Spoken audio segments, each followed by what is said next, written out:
welcome to my Fourboysandanlgirl podcast. My name is Patty, and I am coming to you from the beautiful extreme eastern coast of Canada in the province of Newfoundland and Labrador. This is a podcast about knitting and crocheting and rug hooking and cross stitch and sewing and quilting and whatever other kinds of crafty goodness I get up to. If you're a returning viewer, then thank you so much for coming back and spending some time with me. And if you're a new viewer, welcome. It's great to have you here. I hope you like what you see. And I really appreciate you coming to watch me, considering the absolute plethora of other YouTube channels that there are out there in the YouTubosphere. New word for today, YouTubosphere. So the first thing that I'm going to show you, I have one finished object to show you, and that is this basket that's sitting behind me. So I have got this filled with cross-stitch patterns to do. So I'm just going to lay those in a big pile over there. So it's a cute little basket. I'll put the name of the fabric if I have it on the fabric. I don't know that I have the name of this fabric. Gorgeous bucket boxed ends. This is a pattern I found on Craftsy. I think it's called the 1 hour basket. I'm not sure anyway. I'll put it on the, I should have had that here. I'll put that on the screen. And it's I taught it at the St. John's Military Family Resource Center as a, so we all bought pattern, and we used it to make all these little project bags. So this would be equally fun for putting yarn in. I'm using it for patterns. I think I'm going to make a few more of these. They're great. They use fusible fleece, which is what keeps it a bit stiff.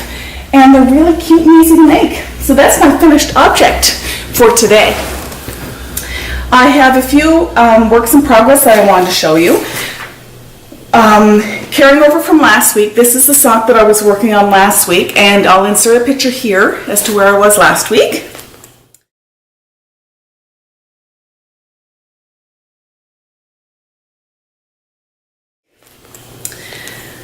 And I put a progress marker, one of Barbara's at Knitting I Love. Hi, Barbara. Progress keeper here to show how much I've knit. Let's just take this one needle out. Since the last podcast, so I've managed to get this much done, and I've put in the waste yarn for my afterthought heel. So I'm doing quite well on those. But of course, if I'm doing quite well on one project, it means something else is not getting knit or worked on, and that was my, I just got a few rows of my Madewell cardigan, so I'm not going to show you that today. The socks is this Susan B. Anderson Smooth Operator sock, and I'll show you that again, and it's the Mineville Wool Project yarn, though there isn't a colorway with those, but it's a gorgeous shades of green and pink and rose, little tiny bit of brown or a dark green in there as well. And I think I forgot to say this last week, this gorgeous pattern is housed in my Sunshine and Bubblegum project bag. I'm still using my hot cocoa bag. I'm going to have to go through my bag pile and see, because I'm sure I have another one from Lynn. Hi, Lynn at Sunshine and Bubblegum. I'm sure I have another one from Lynn that's a little bit more seasonal, so I need to haul that out. And I love these bags. I love these drawstring bags for my socks. I bring them all over the place and knit wherever I can go, get a few rows in, because every row counts. So that's what I do with that. Put that in there for now. I'm going to make a big pile over here on my table. So the other item that I worked on was one of my cross stitches. I've been working on so I'll insert a picture here. It's Forest Snowfall, I think it's called. So it's Country Cottage Needleworks Forest Snowfall. So here's the pattern. And I'm using the called for DMC and Classic Colorworks colors. I can't tell you what the linen is that I'm stitching on. I have no idea. It's old linen from my stash. It's a fairly loose weave, and I'm stitching 2 over 2. So that's about as much information as I can give you. So I showed you, here's the before picture.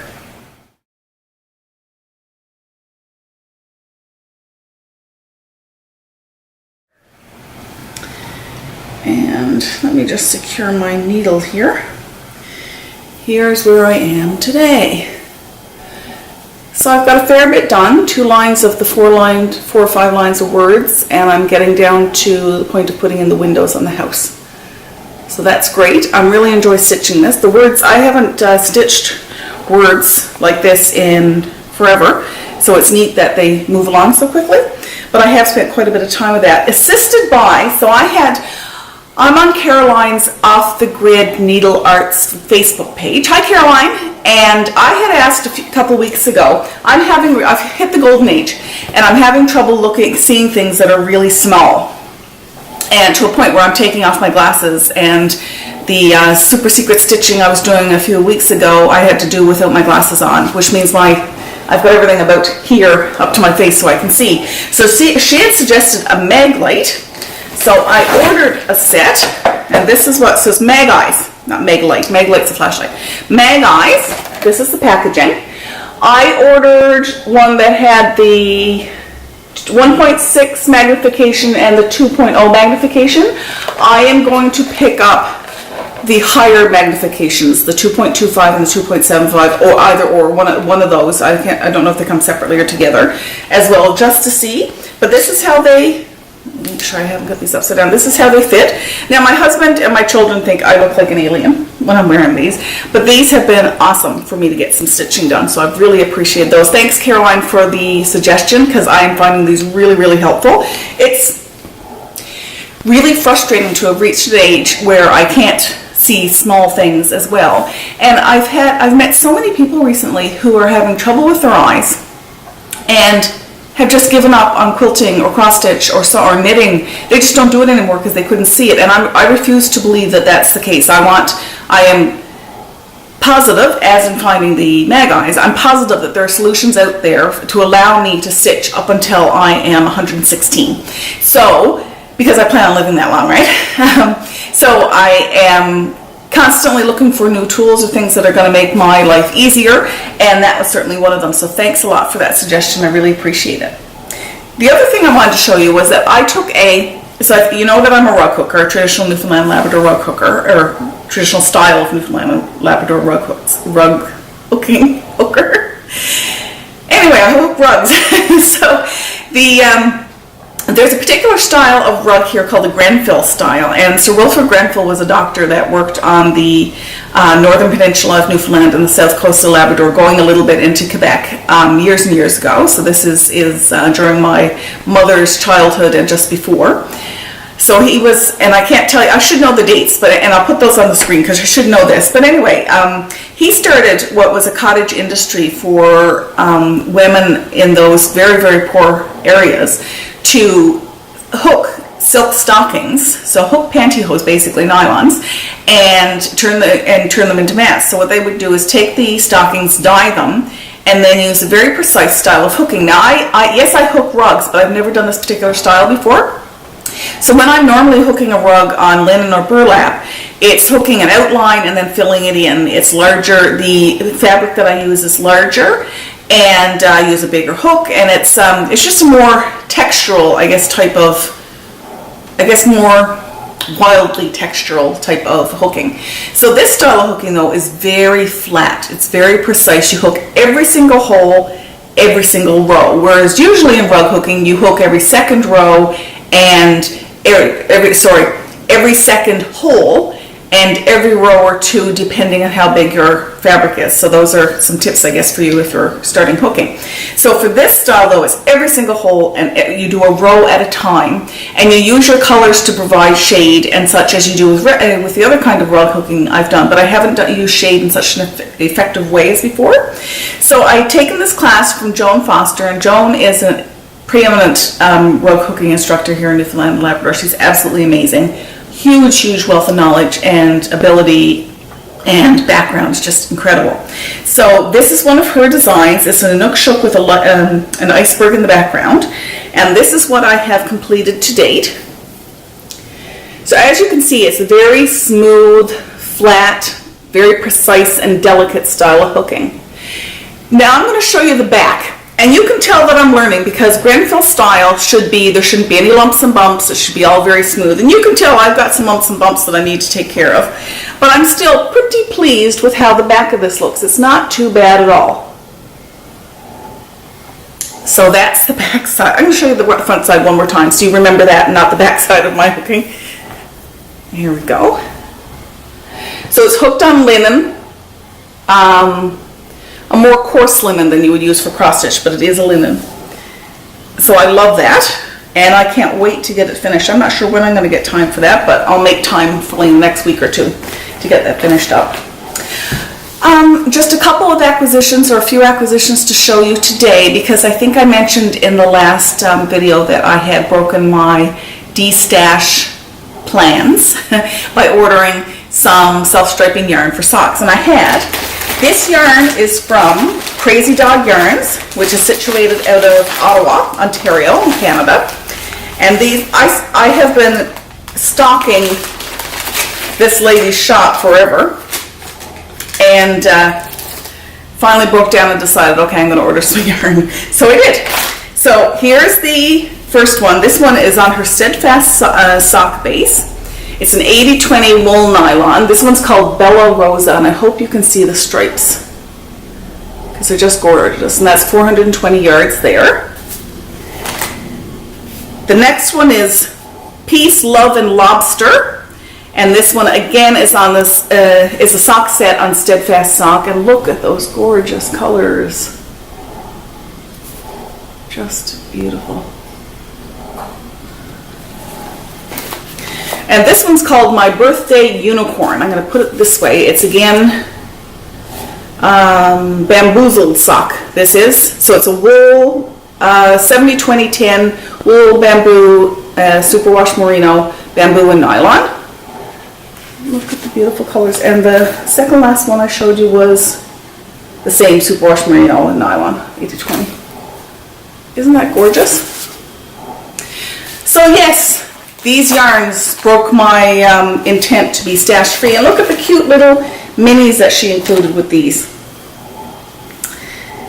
Mini striping minis. Aren't they gorgeous? So I look forward to putting them in a project soon. So that's those. The other thing is that locally we have a, I'll get that now in a second.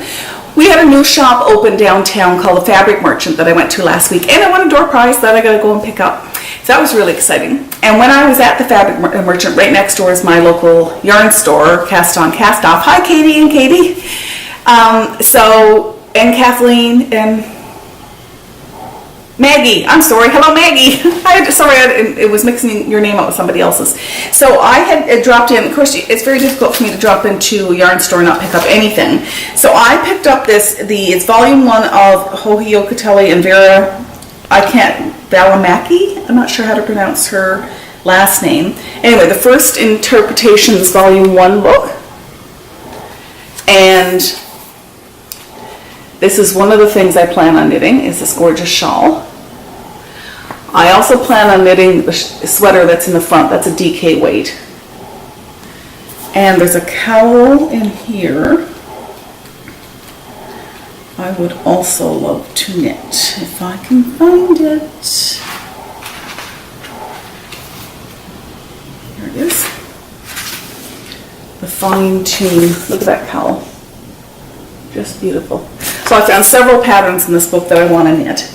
The other thing I picked up, and these are handmade in Richmond, British Columbia by Firefly Notes Online, and it's the Handy Honeycomb Knitting Notion set. So these are really cute, and I'll show you. So they're really small. I'm not sure how I'm going to show this on the screen. So actually I'm going to use this as an assist. So it's tiny, tiny hexagon stitch markers, which are really cute, coupled with, you always need another progress keeper. And this one is a bee.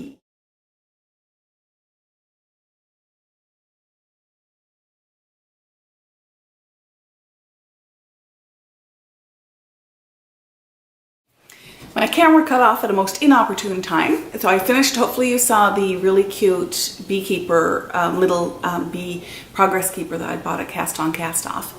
So the other thing that I mentioned that Cast On Cast Off had next door to Cast On Cast Off, a new store is open up called Fabric Merchant.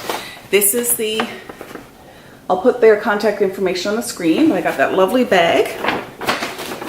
As a present for shopping, I got these two gorgeous fat quarters. I'm going to open them up because they're really pretty.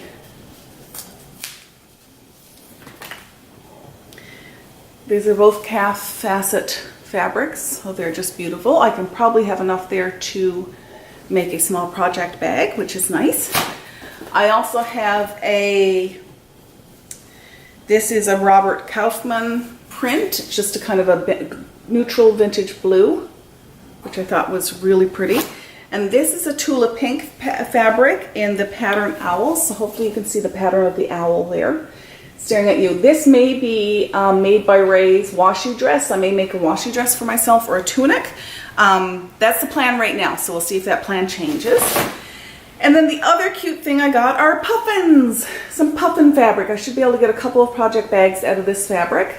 Thought they were just adorable. And then to go with that, the puffins, I got this red by the sea, the deep blue sea, anchors away, ocean breezes, seize the day.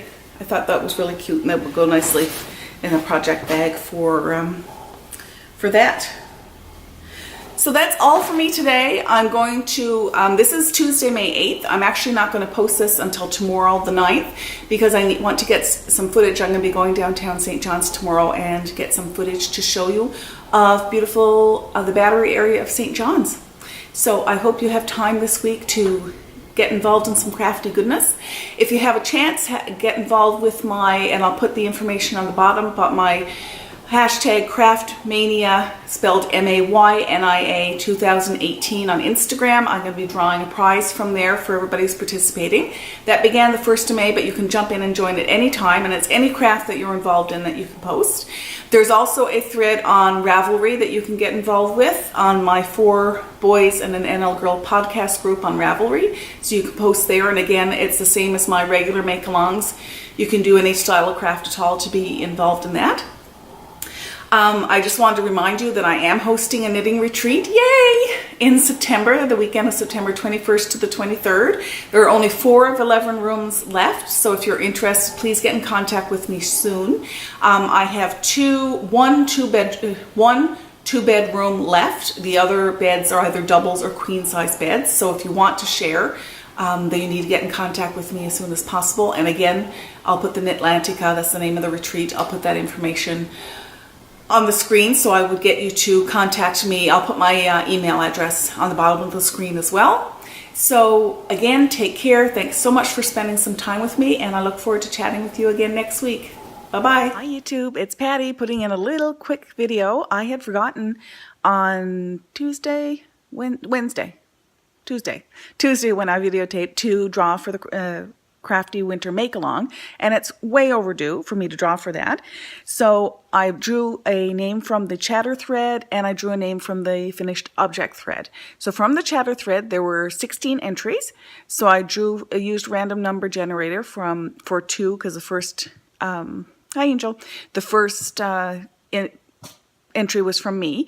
So I drew from numbers 2 to 16, and the winner for the chatter thread is Yarn Taxi Driver, Janet in Connecticut. Hi Janet, you're a regular contributor, so I'm really happy that you won that. Sorry if I look funny.